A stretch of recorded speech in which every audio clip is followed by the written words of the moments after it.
So we have the recording going on. So welcome aboard. This should maybe about 45 minutes tops. I just want to take you through a couple things before I get into my, the overview of the course. I just want to make sure that everyone's okay with the structure, what the Blackboard looks like.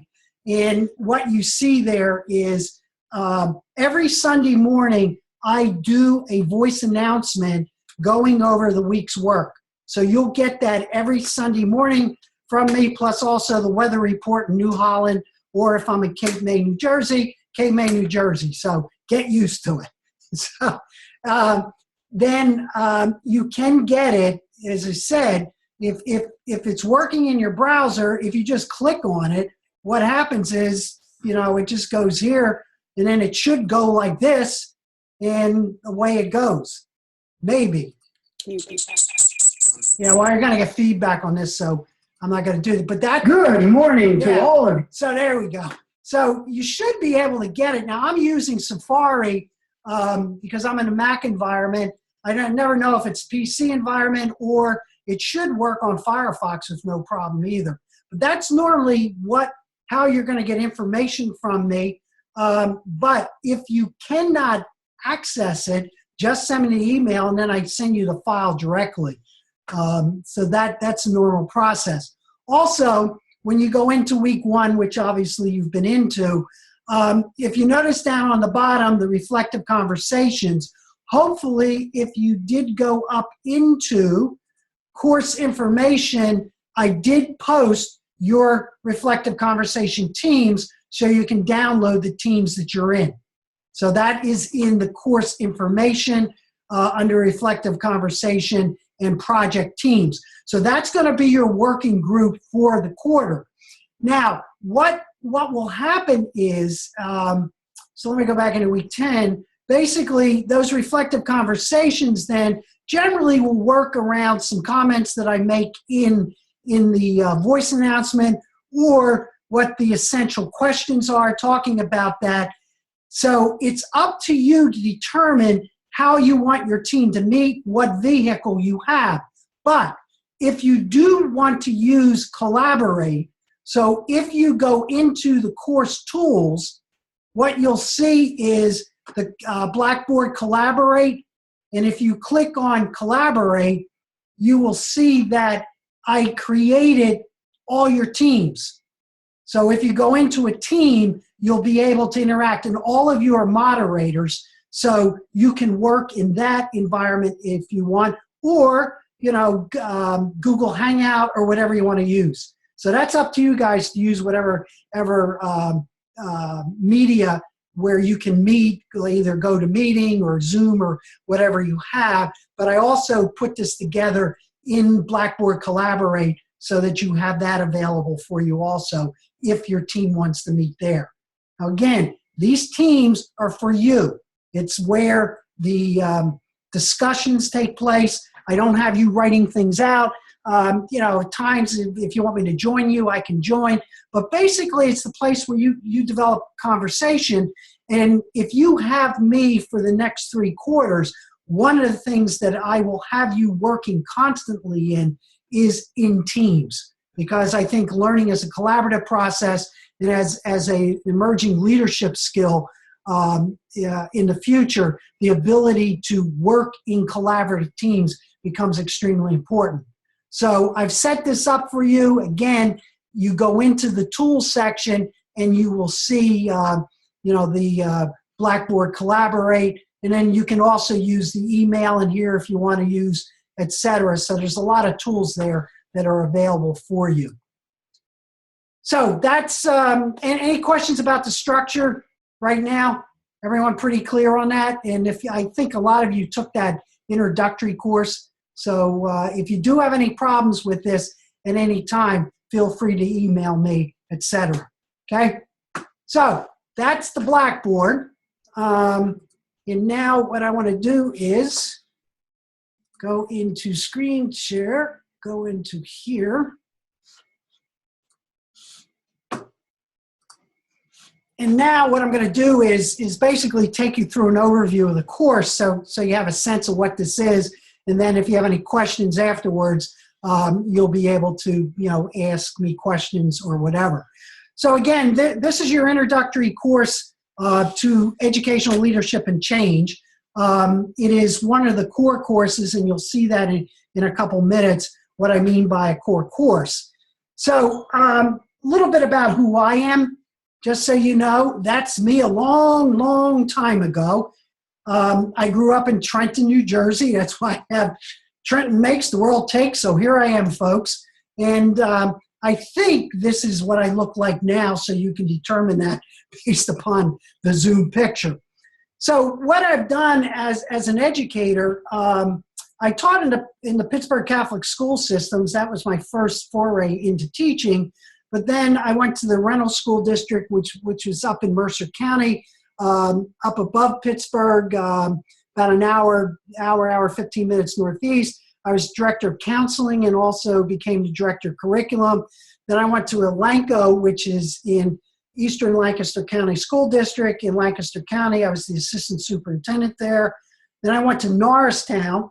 And in Norristown, I was the assistant superintendent. I was the acting superintendent for a period of time. And then I moved into Montgomery County's intermediate unit.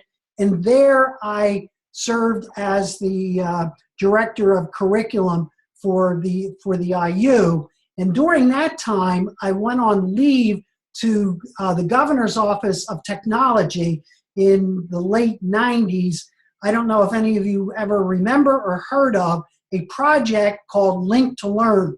And that project in the state of Pennsylvania was Tom Ridge's foray into attempting to integrate the development of technology into the learning environment way back in the late 90s.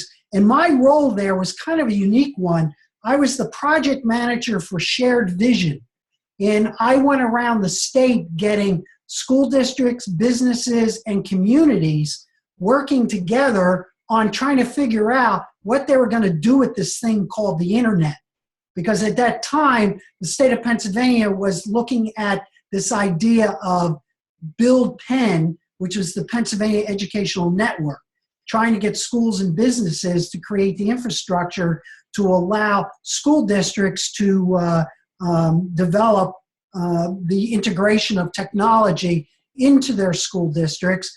And also then, after I left there, I became the superintendent, Morrisville School District, then the superintendent, Northwestern Lehigh School District up in Lehigh County. And then when I left there, which I'll talk about as we get into this course later on, about success and failures as a leader. And then I ended up going to, let me turn off my phone here. I ended up then going to Drexel University, where I am now in my 10th year.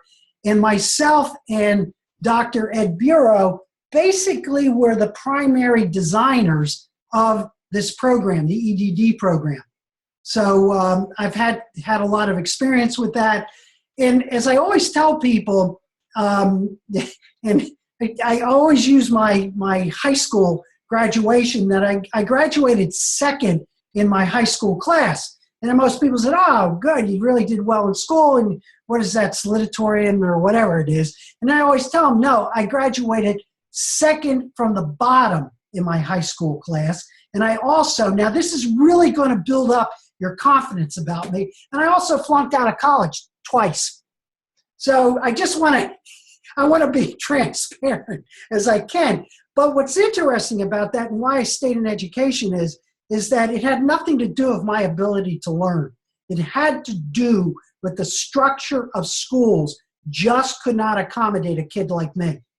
And as I said, I always remember in Norristown when I was the superintendent, acting superintendent there, I was opening up school, and I'd always tell them that story. And I'd always say to them, well, I flunked out enough times, and I'm back, and I'm in charge. So look out.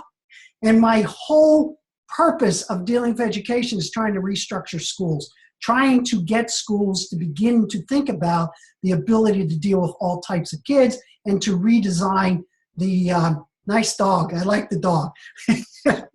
to kind of redesign what we're doing and what's necessary for the leadership process. So I can tell you I have moved school districts to go to multi-age grouping. I've gotten rid of grade levels. I've had in Morrisville, one of the most proudest moments I ever had was when a group of elementary teachers came to the school board and asked to have the walls knocked down between their classrooms. And I had a good board then, and they did that because what we were looking at is exploring new ways to group kids, etc. And within that elementary building, which was 90% free and reduced lunch, it had, if you remember, those of you in Pennsylvania, way back then, the PSSA scores at that time, they were in the 5th and 6th percentile in reading and math. And within 2.5 years doing that, they were up in the 70th percentile in both areas because we just restructured the way in which we taught and the way in which we looked at kids. So I want you to just understand who I am and why I'm here and why I'm working in this particular program. So I think it's important for you to understand my mindset and what I've been doing at Drexel for the past 10 years. But more importantly, I have a grand total of 48 years in education. So that period when I was in public education particularly, I spent quite a bit of my time as being an outlier and sort of radical in relationship to look at the teaching learning environment and also what leadership development needs to be. So that's who I am. That's who you have signed up, whether you want to or not. I am your learning facilitator. And hopefully as we go along, I'm going to get to learn a lot about you. I did get feedback from you guys, on what your roles are, what your expectations are. So we'll keep working on those as we go along. So with that, so the purpose then of what we're doing is really this 800 course is a journey into the concepts of really what it's to be a leader in global, dealing with a time of global transformational change. And that what you're going to do over the next 10 weeks is really do a deep dive into the assumptions that you have in your head about what it means to lead in a period of great upheaval and change at a global level. I think that is extremely important as educators, whether, a lot of you are in higher education, some of you are in K-12, and I think a couple of you are outside of education. The point of view is what's happening to global change processes and how is it impacting the need for a different type of leadership. And then finally, really what we want to be able to get you to explore is to look at a whole new different set of skills in order to explore your assumptions that can lead to the development in your own research in leadership in this program.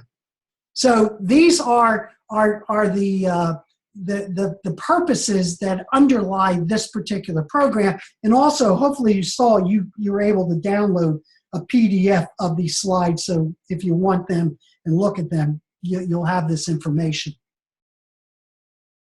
And again, as we're going along, anytime, just, jump in, say, hey, hold it. Someone want to ask a question. So let's talk about your books. So I wanted to, first of all, give you this Delbert concept because I thought it was kind of interesting because as Delbert goes on, he's talking about, to his boss that, there's probably 10,000, books about leadership.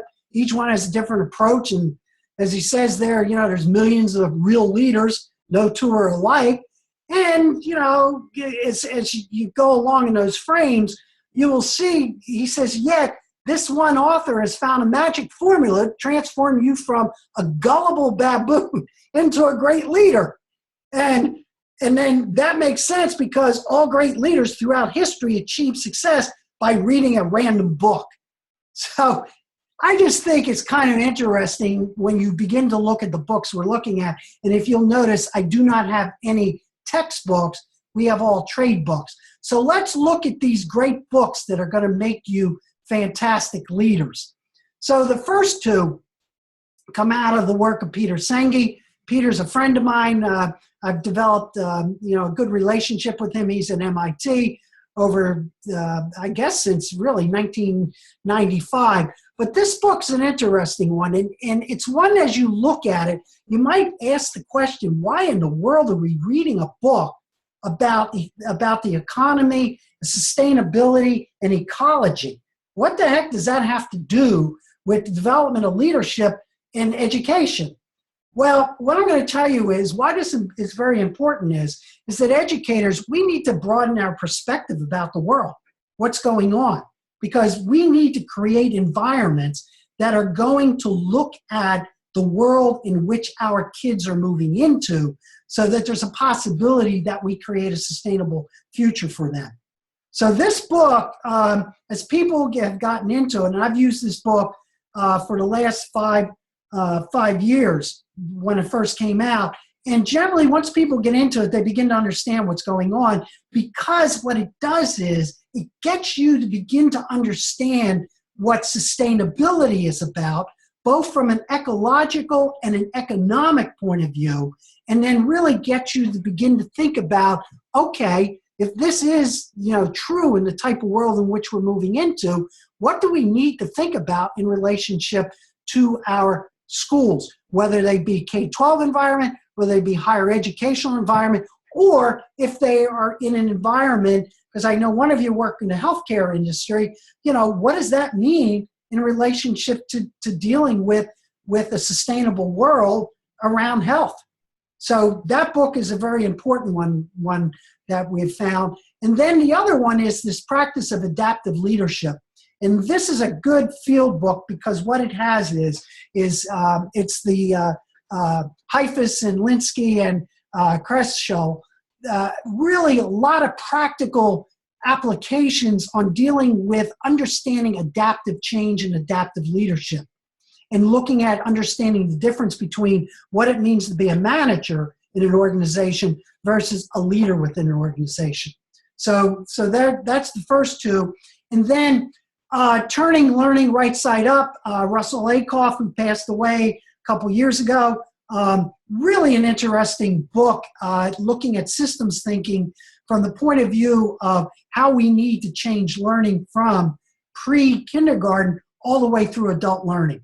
So very short book, but chock full of a lot of valuable information that we'll be using. And then finally, Michael Fullen's book, Change Leader, to get you to begin to really learning, as he puts there, to do what matters most. So these 4 books should help to lay the groundwork for you in surfacing your present assumptions about leadership and where you might want to go down the road. So hopefully you've all been able to get a hold of these books. Again, you can get them on Amazon or the bookstore or whatever, and a lot of them you can get as ebooks also. A couple resources. Strongly recommend, if you're in a K-12 environment, to get Schools That Learn. That's a field book that is specifically focusing in on educational environments and how to utilize systems thinking and a lot of the skill levels that you're going to look like focused on schools. If you're in a business environment or if you are in higher ed, the 5th Discipline field book is an excellent field book. They are like 400 some pages each, but they're full of practical applications and activities that you can utilize within your environment.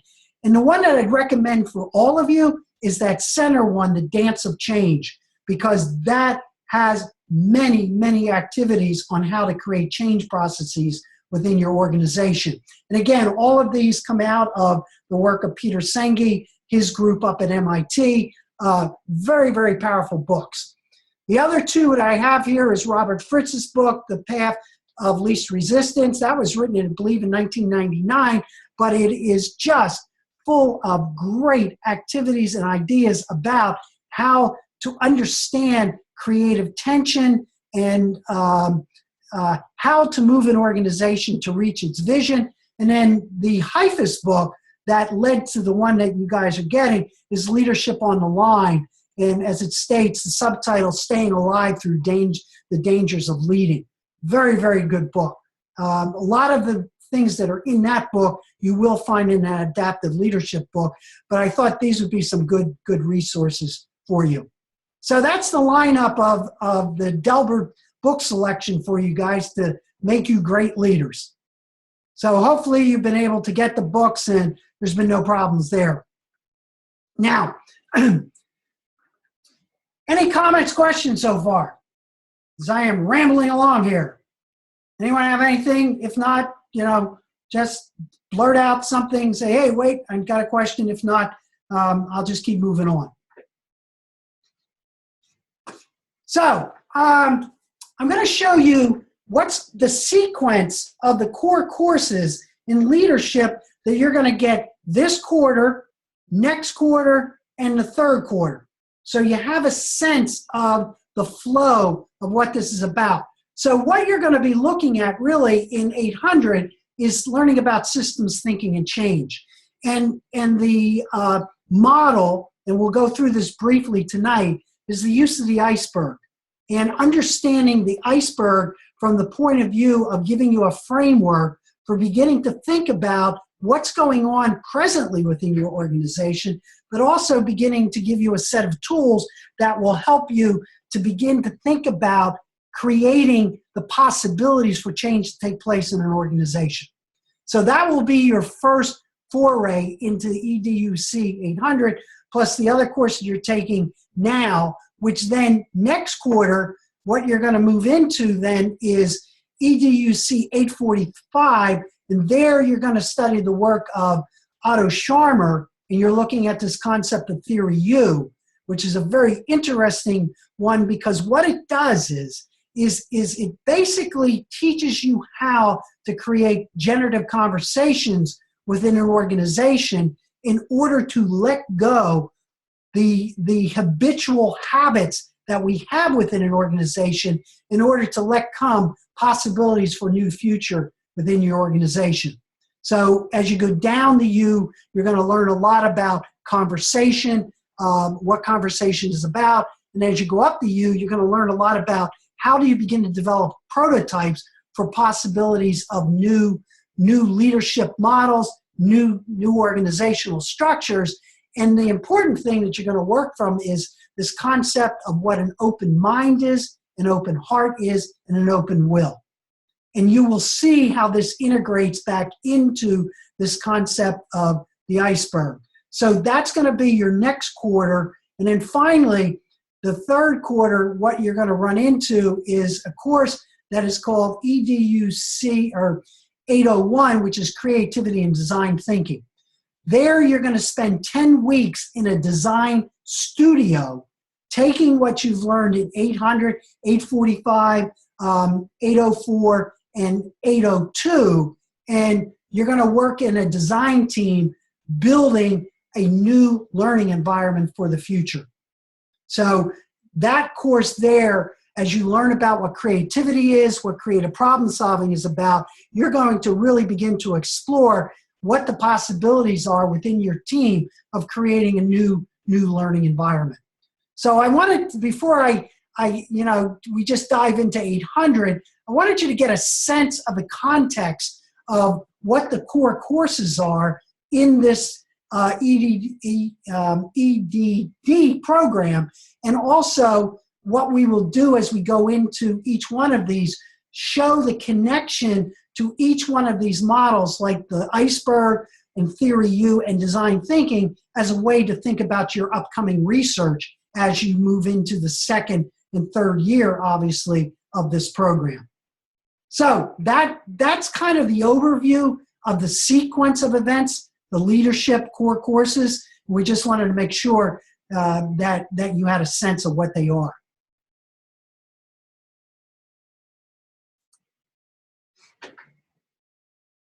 So this is probably what you want to know, your assignments. So basically, as you look through your syllabus, you will see that you have a series of assignments. You need to, every week, your reflective conversation needs to meet. That's up to you to structure that. Your doctoral students, my job is to create a space for you to have these things take place. The end of this week, you have the day in the life reflection. again, I gave you the instructions on how to do that.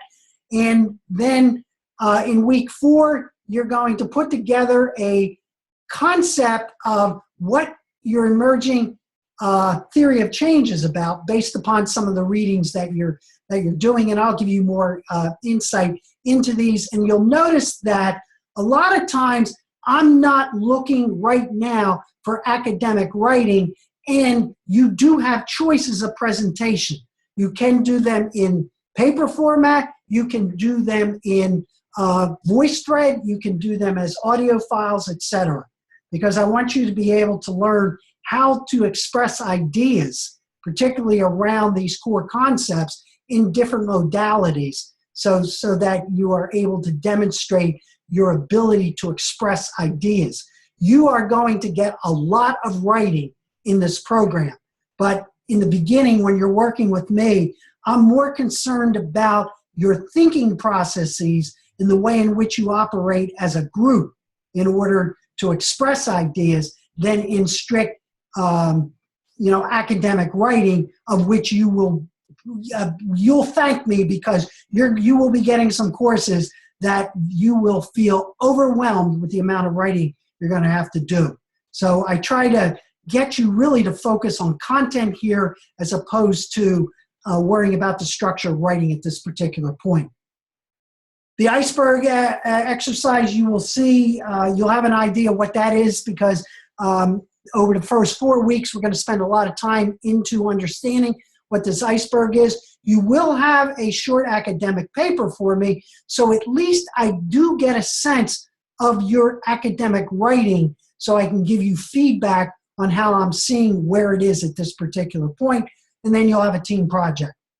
So that is what your assignment process is about. You do upload those into Blackboard, and one of the things I'm going to tell you, I am not worried about your grading right now. What I am more concerned about is your ability to express your understanding and your thought processes at this particular point.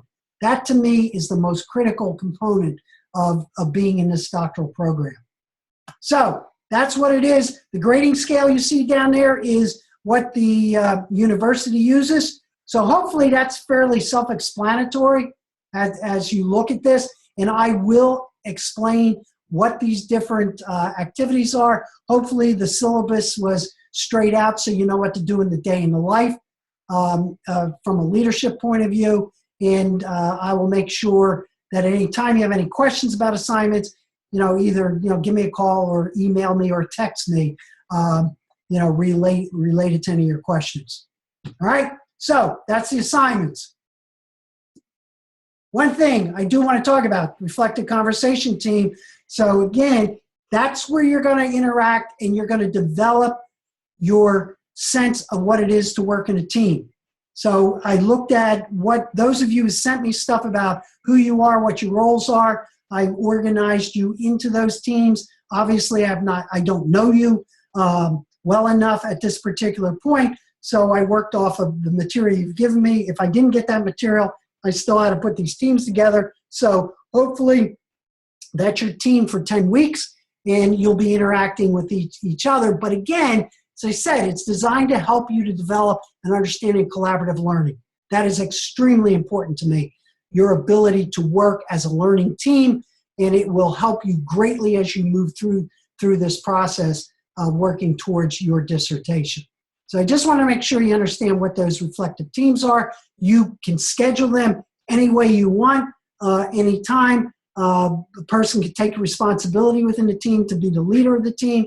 You can do it in Collaborate or in any other format, group meeting format that you want.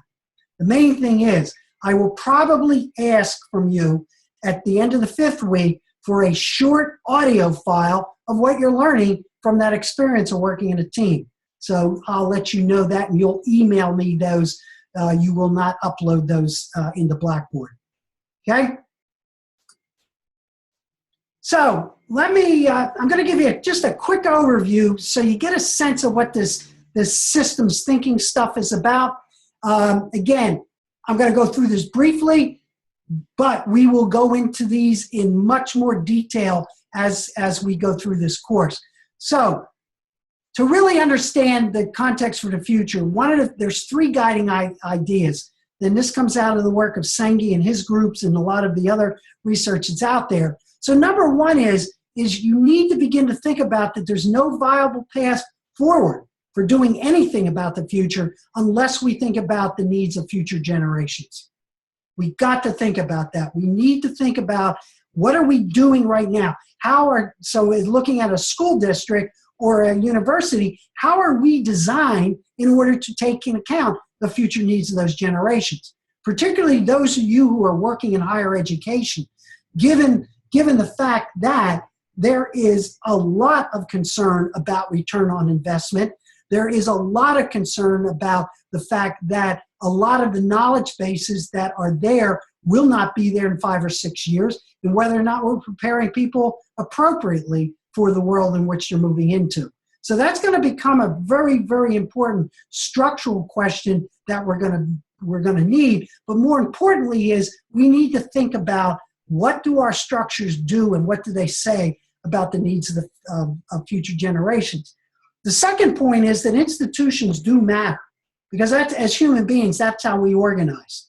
But if you look at the nature of learning and the internet right now, and if you understand what MOOCs are, so for example, I'm participating in a MOOC right now that has 58,000 people from around the world in it.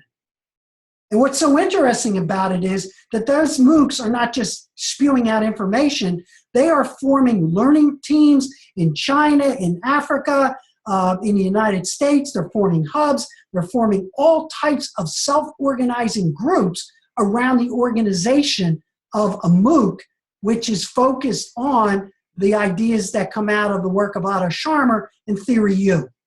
So institutions and the organization structure of institutions are extremely important, and our institutions are not going to go away, but they're going to restructure themselves. They're going to look differently.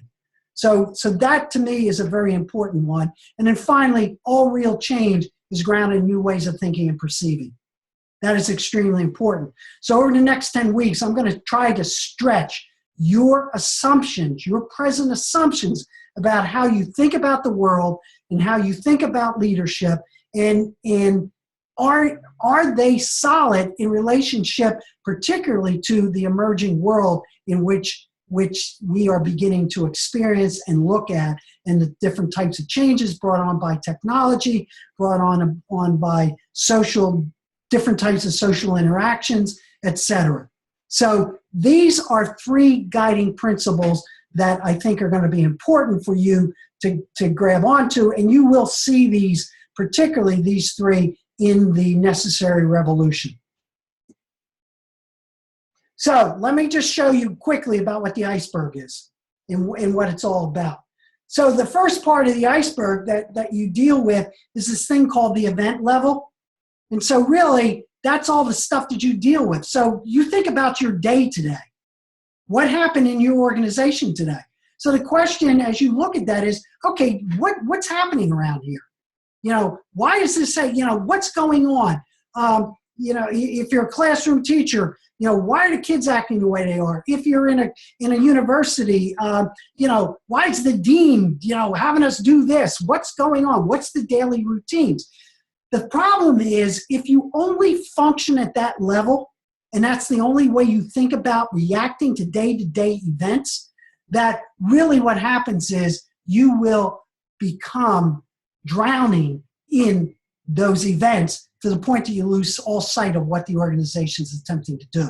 So the event level is the first foray into thinking about how organizations function, which then, if you go below the surface, then what you begin to understand is that there are patterns and trends. We begin to try to anticipate. So everything today is data-driven. So the more big data we have is trying to answer the question is, what's happening over time? What are the behaviors that we're beginning to see? Well, how do they manifest themselves over time? So how does the data help us to understand what is going on with those daily events?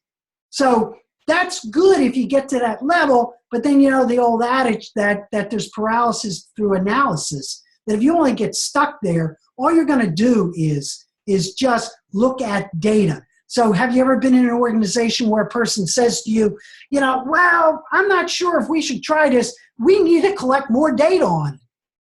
So that if you keep getting stuck there, all you're going to keep doing is this cycle of, yeah, we got a lot of data. Let's keep looking at it, because you're never going to move forward. So that's the second level, a little deeper level in understanding the events that are taking place. The third level is one that's kind of interesting to get people to look at is to begin to understand the systemic structures that are at play. So these are the parts of the organization that affect how you do things. So what you're really asking here is, what are the forces that are contributing to a behavior? And what they are the visible artifacts within the system. So for example, in a school system, visible artifacts there are the curriculum, the schedule, the policy, the way in which we organize the physical structure. University level, the same thing.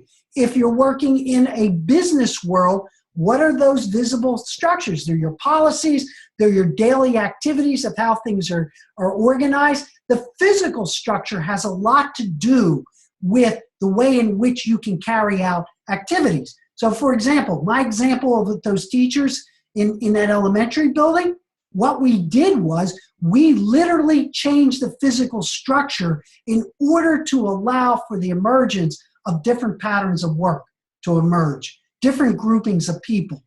So one of the things I'm going to have you begin to really look at is, what's the structure of your organization?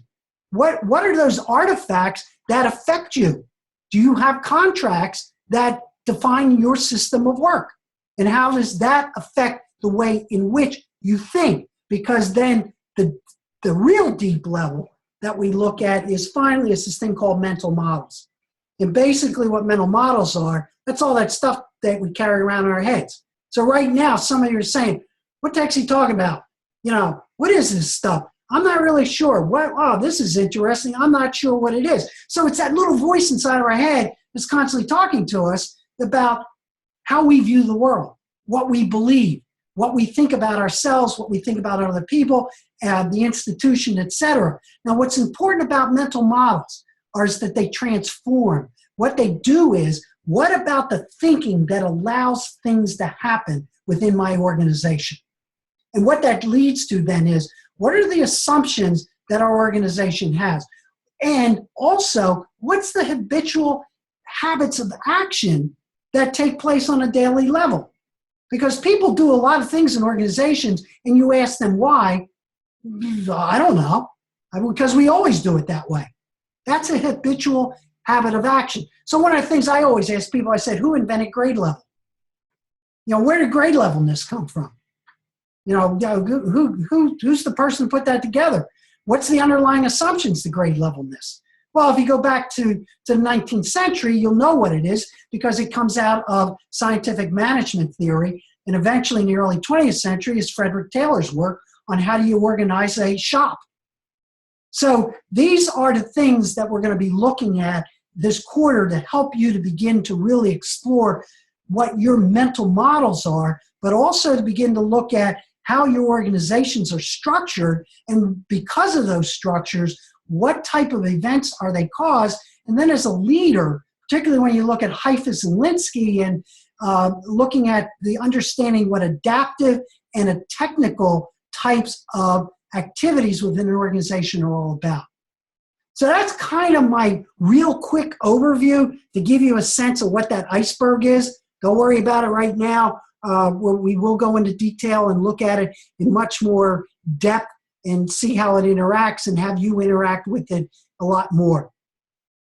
And then finally, as you look at this, this is the thing I want, as you think about this process.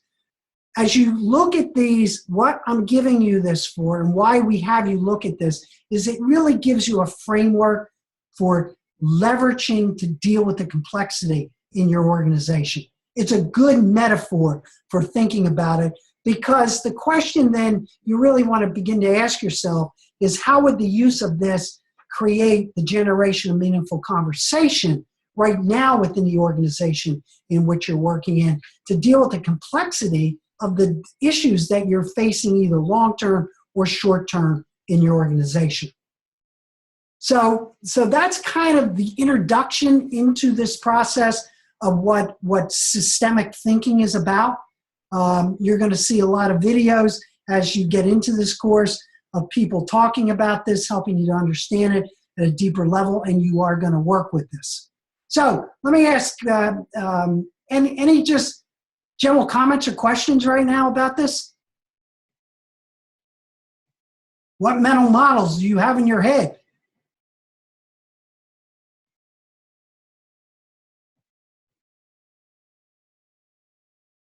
I have a question about the system structures part. Yeah. What if, or it might even go into patterns and trends, what if your organization isn't consistent and is continuously changing those models, or maybe there's conflicting models within the organization? So you're asking me, what do you ask me about that? Like, how does that, so how do you form a mental model if maybe you have conflicting information or that it continuously changes? Well, you're telling me a lot about how the structure works, aren't you? Yeah. That there's probably there might not be a sense of purpose within that organization if it's constantly changing. If it's, you know, is the organization at the whim of individuals? That makes sense. Yeah. So yeah, that's what you're going to look at, because the one thing I don't have in here right now, and we'll talk about at a later date, is what's the sense of purpose and what is vision all about? Because that's an extremely important leadership skill. What does that mean? And then how do you articulate that in a way that you can use this as a tool to analyze where you are? And what I'm hearing you say right now is you can look at this and you're already making some assumptions about your structure, possibly some of the mental models that are at play within people there based on what you just said to me. Okay? Anything else? Just around this, any thoughts? Or, and as I said, you'll get into this in depth quite a bit as we go through the 10 weeks. So to end this, then, basically what I want to make sure is that you understand about change process. That this is the only way as a leader you're going to nurture it. You have to know how people think, what they believe, and how they see the world. One thing, you cannot make people comply to change. You just can't do it. But what you have to do is understand how to foster commitment to generative learning and development, which gets back, you know, to your question that you asked me is there a sense of shared purpose within your organization? You know, if I walked into that organization and started talking to people and asked them, tell me what the purpose of your organization. How do you buy into that? Do you believe it? How do you articulate it on a daily basis? So this to me is something that the more you begin to think about this, and you also have to start from yourself on this one. So how do people think? Well, how do I think about change? What do I believe about change? How do I see the world? And if I am in a leadership role, do I try to make other people see the world the way I see it? Or do we try to create a generative conversation so that we can get a sense of shared sense of what that looks like? So that's what that's about. That's what we're going to be looking at. So again, that's what this course is all about. And, you know, hopefully the syllabus makes some sense to you as you look through it. And as I said, we'll get deeper into it. You do have a couple reading assignments I gave you, starting out with Fullen. I want you to do the day in the life and then upload that. Generally, I will get feedback to you on those. But this day in the life, I want you to understand the purpose is sort of to serve as a baseline for your thinking as you enter into this course. About what leadership is, what would it look like if you were doing it, so you kind of tell a little bit of a story. So that's what that assignment's all about. I am, as I said to you, I am a facilitator of a learning space for you. You are both teacher and learner in this course. And you'll understand that more when you read Russell Acuff's work. because I believe in that very importantly, especially at a doctoral level. So my job is not to spoon feed you. My job is not to say, okay, it's got to be this way. No, my job is to help you to uncover what your learning is all about, because that's very important as a doctoral student, extremely important. So, that's what you're going to get from me as your learning facilitator. And again, anytime you have questions, email me. I generally respond right away. If I'm sitting in front of a TV set and have my iPad there and I see you send me an email, I generally will respond right then and there, so you'll see it sent from iPad. Otherwise, I usually will get back to you within 12 hours. If you do something like that, you can text me. I believe you have my cell phone number and the syllabus. You can text that. That's my iPhone. So if you want to get me right away, you can do that also. Also have a Twitter account up there where I put a lot of stuff up there for people, look at, related to what's going on in the world today, etc. So that's it for me. I don't have anything else. Hopefully this gives you a pretty good idea of what this course is all about. And that's it. I'm going to stop the share, and I'll just have all you guys up here. And so any questions, comments? If not, then you are, as they say, free to go. And I'll say good night to you. I'm going to stop the recording.